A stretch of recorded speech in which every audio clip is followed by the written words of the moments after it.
guys! So samahan niyo ako sa A Day in the Life of a Tambay sa NZ. Ayun na nga, malamig na nga ang kape ko. Sing lamig ng relasyon nyo. Charis!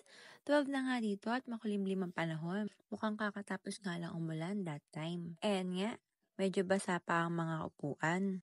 Eto, nagluto nga pala ako ng pork steak. Tara guys, kain tayo! Papalaban na naman sa kainan ang first son. At syempre, pagkatapos kumain, eto na ang ligpitin. Wala naman tayong choice kundi magligpit. Syempre, tambay nga, di ba? Eto nga, sinimulan ko na rin mag-vacuum. Isang beses lang ako mag-vacuum sa isang araw. Pero buong bahay naman na. Linis naman halos ang bahay, mga alikabok lang. Eto nga't lobat na, chinorse ko na muna. Eto nga't wala si Haring Araw. Kasi makulimlim at paligid at kakatapos nga lang umulan. Ito nga pala guys ang mga basurahan dito sa Auckland. General waste, recycling at food waste. Ito nga pala guys yung recycling bin. Dito nakalagay kung ano yung mga pwede mong itapon dito sa yellow container na to. Such as cartons at saka mga plastic bottles or cans.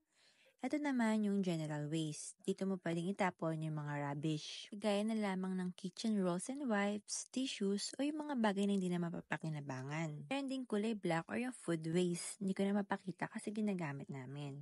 Ito nga pala guys yung mga tanim ko dito. Syempre nagplantita tayo dahil nga tambay lang ang first son. Nagtanim ako ng marigold at dahlia. Sana nga mamulaklak na. Ito nga pala yung likod bahay namin. Buti pala kahapon, naisipan na namin na mag-trim ng damo. Kasi nga, masyado nang malago. Dahil kung hindi, sayang na naman ang isang araw. Kasi nga, umulan ngayon. Nandyan pa nga yung mga pinagtabasan namin ng damo kahapon. Ito nga, tinitignan ko kung meron pa kaming uling. Kasi parang ang sarap ng inihaw na liempo.